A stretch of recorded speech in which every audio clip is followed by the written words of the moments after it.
Hello folks, and welcome back to this build of the Fokker D7 by Microaces. In the last session I fitted the aileron mechanism. It still needs a push rod to be made, and I still need to add the thread for the control wires. But while I'm waiting for that to be stretched, leaving it for 24 hours overnight with a weight on it, I'm going to prep the actual fold round fuselage, and to do that I need to score it, and I'll show you how I'm going to approach that. So let's cut it out first. It's a really fetching livery, I hope you'll agree. Good choice by Microaces, it's very eye-catching. It's a wrap round approach.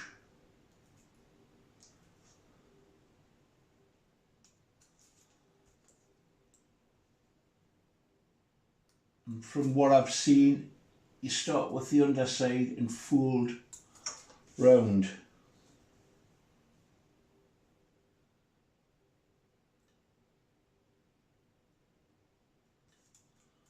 I'm not sure if I meant to leave that bit on, but I'm going to.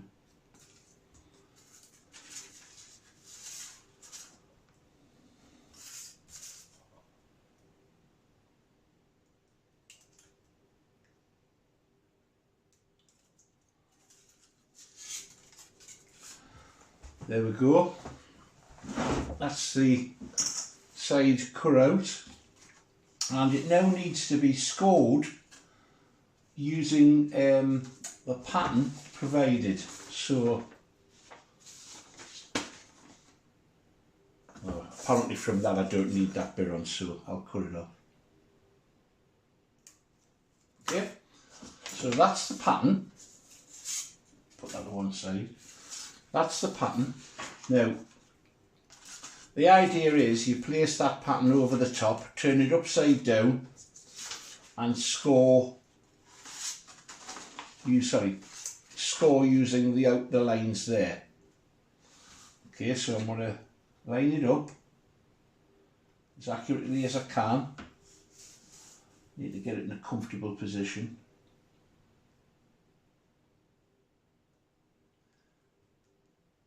Now the suggestion from John is that you use the back of a blade, and obviously you don't want to cut through, that would ruin the model. Well, actually what I'm going to use is this dental burr. It's got a rounded edge to it, but enough of an edge that it will leave an impression. Just going to double check something here. Yeah, that's fine. I wasn't sure whether I was recording. So start with this one here.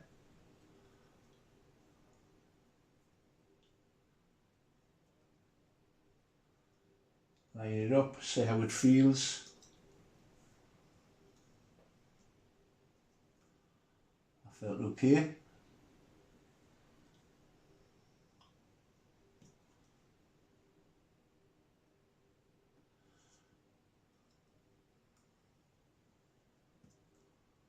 It feels comfortable in the hands, this tool. You can buy them individually or you can buy them in packs. Square's Tool Supply, which supplies a lot of things to the Model Railway fraternity, can provide any number of these dental tools, but you can find them on any of the internet sites, I'm sure. That's just one that I've used in the past when I was doing railway modelling. I haven't said I've left that actually, someday I might go back to it, but I'm so enjoying this at the moment. It's all things flying, why not?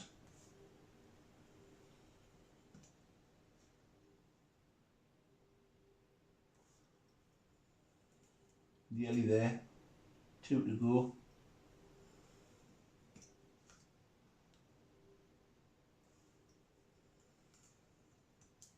hopefully that'll provide enough of a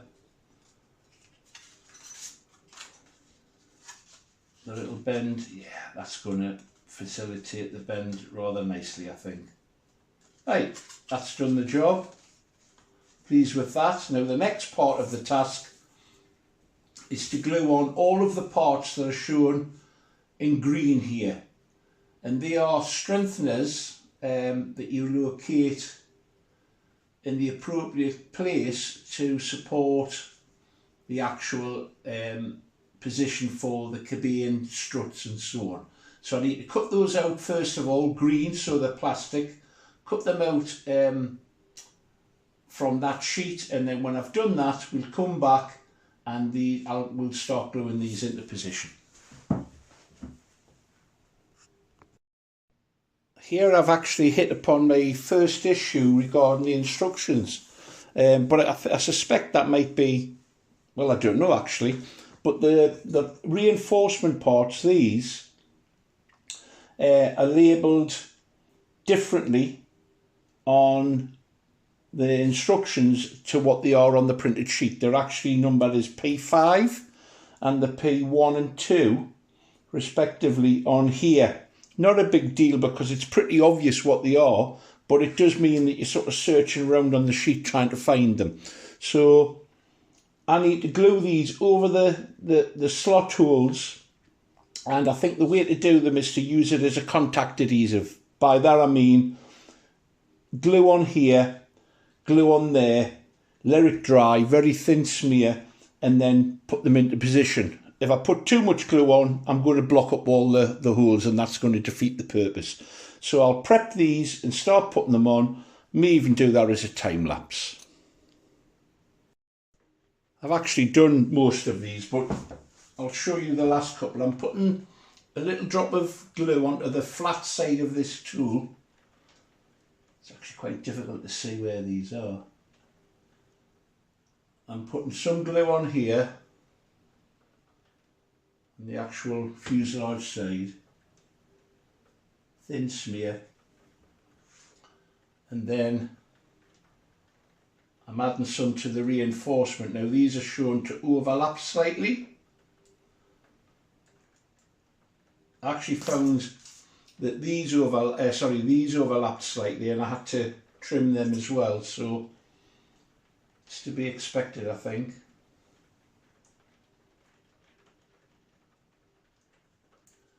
And I would say that the actual slots are very hard to see from this side. They are there, but they are difficult to see. And this printed out sheet is really helpful in locating where they are, because they're not easy to spot. I think it's fairly obvious that will make for a nice, neat, tight joint when you add the cabanes in and the undercarriage, which I believe these are for. And there is some, as I say, there is some surplus that needs to be removed with them. Now there is an additional couple of holes on here, and these are for the wires or the thread that comes through from the activator, the aileron activator. Now I'm trying to orientate these to get them right. Let's have a dry run, make sure I've got this right in my head before I do it. So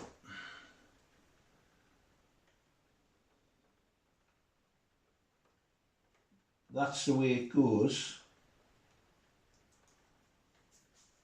So you have a front hole and a rear hole.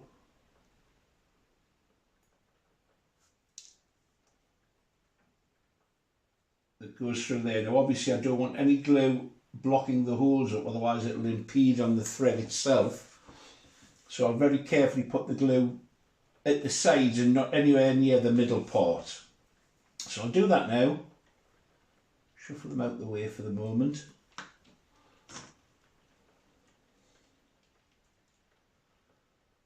I'm not sure whether the video is picking up the the rain that's lashing down at the moment. It's pretty horrendous here in the UK.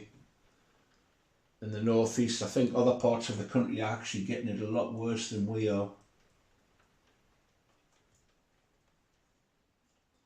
And I'm just going to apply it on the sides, away from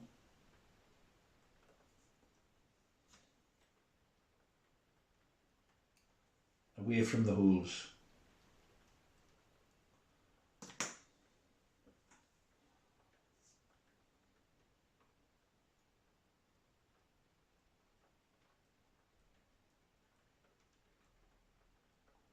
It's one on.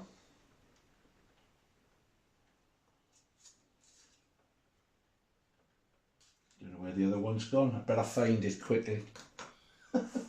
I'll pause there. Found it, panic over. So let's put this last one on.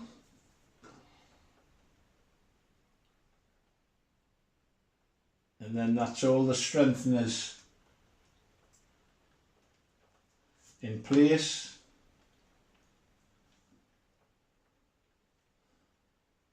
Ready for the next stage. Now the next stage, as I see it, actually involves putting a bevel on the edges. And the reason for that is when you fold this round, there we go.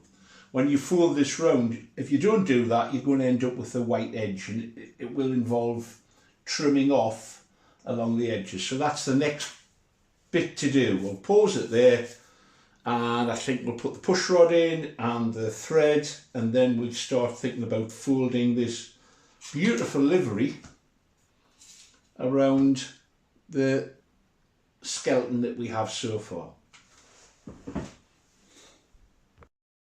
Hello folks, and welcome back to the building of this Microaces Fokker D7. Rather fiddly work has been done, thankfully for you at least, off camera. I've stretched this cord that was supplied with the kit overnight, threaded it through onto the horns, and I've actually installed a push rod to activate the mechanism, which is actually slightly different from the one that John demonstrates on the videos that he does. Instead of these extended arms, it's actually one hole each side, but it's the same principle essentially. One thing that's confused me when I've read the instructions, which doesn't match what was demonstrated in the video I watched, is that obviously these cords have to exit 2 holes on either side. Now, although he doesn't do it on the video, on the instructions it tells you actually to take the right hand, I'm pointing to the left here, sorry, the left hand threads go through the right hand hole and vice versa. And the logic for that, according to the instructions, is to make the angle less tortuous to go up to the control surfaces. So we'll see how it goes. I'm not sure, despite it being in the instructions, whether that's the way I'm going to go with it. We'll see. So that's ready. I've also, as suggested, marked off a pair of them, the rear ones, with a black marker pen, just so I don't get them muddled up later on as the construction goes on. Now, I've got to keep these out of the way because the next stage will be to apply the skin. And it's a gorgeous design. It's been scored. The strengtheners have been glued in place. It's now just a case of getting this wrapped. So I'll start that procedure now. One thing before I do, it tells you to chamfer the edges 45 degrees on this side and this side, and on the upper edge 30 degrees. And I found the easiest way to do that was by using a nail file. one of these buffer nail files. It sands quite easily. If you're careful with it, you're going to get the desired effect. That's obviously to reduce the white edging when you wrap it round. So we'll get set up and I'll start the wrap. So let's get going. I'm going to actually try to gradually apply the glue along this seam. I'm not going to glue it all at the same time because I don't want to get into a sticky mess. But I'm going to apply glue along the central line. And there's a little tang where that fits in, and I have found that I've had to actually, sorry, I was concentrating there. I have found that I've had to trim some of the tang off so that it would fit through neatly. So I'm only going to glue the front part in first and get that nice and square. And because of the curve, I'll be able to apply the glue under the joint.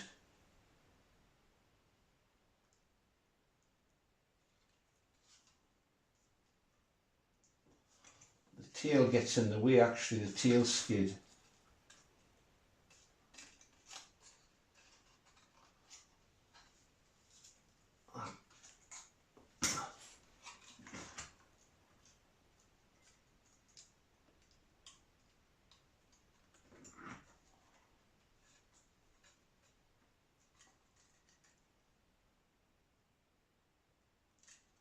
I'm lining up the step in the keel that occurs where the trailing edge of the wing would be. I'm not going to rush this, I'm going to let that dry before I apply glue further along the underside. So we'll just pause it there. I'm happy that first part's glued square. It's important to get the beginning of the process right, otherwise it all goes to hell in a basket, doesn't it? So what I'm going to do now is apply adhesive along the part, obviously, that I did the remainder of the keel, rather, that's what I'm trying to say, rather clumsily. We'll go to glue the rest of it down.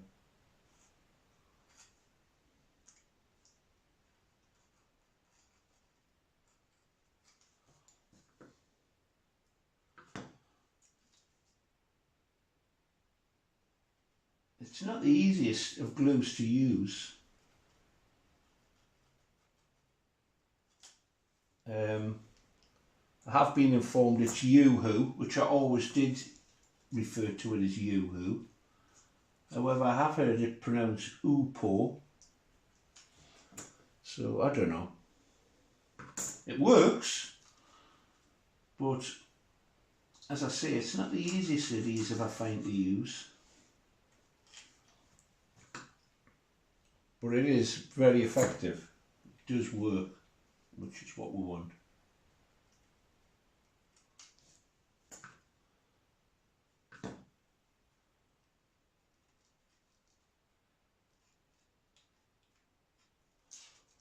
Right, so let's see if that will go together now. Hopefully it does.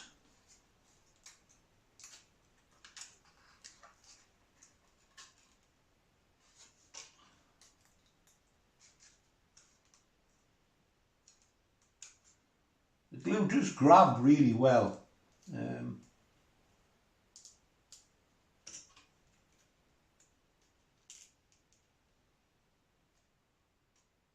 Pleased with the way that's gone together actually. And the edge of the formers, to my eyes at least, seems to be coinciding with the chamfer, 45-degree chamfer that's been achieved by sanding down the side. So all looks well. Needs a little bit more glue, I think.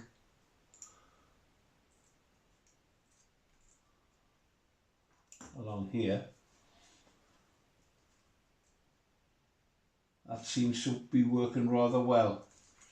I'm still confused about feeding these threads through, but we'll see. We'll see how it feels when I'm actually threading them through, whether it does feel more natural. You can see the mechanism works rather well there. Okay, let that dry. When that's dried, thoroughly dried, I'll begin folding up the other edge, and then we'll tackle this conundrum of putting the threads through opposite sides. So we'll pause it there, and we'll come back when it starts to take shape. Well, there you go. There's the skin applied to the frame. I did that off camera because it is quite intense trying to do it, and I didn't want to actually make a mess of it. What have I discovered? Well, a tip that I can hand on is if you're using U-Hoopo or Upo, it works most effectively if it's used as a contact adhesive. And by that I mean if you coat both surfaces that you're about to glue and let them go dry and then put them together, it grabs much more effectively than if you use it as a straight glue. For what it's worth, I did cross the cables. You can see them here. I did cross them as described. We'll stick with the instructions. I'm not going to make a mess. I have very little experience of this sort of thing, so we'll see. Beveling the edges seems to have worked really well. There's very little of the white Depron shown through, and nothing that a little bit of weathering wouldn't remove altogether. So I'm leaving that as it is now. I need a break from it. I'll go on to doing a little bit of balsa bashing, I think. Thanks for watching. If you don't mind, give it a thumbs up. It helps spread the algorithms. Thank you very much now.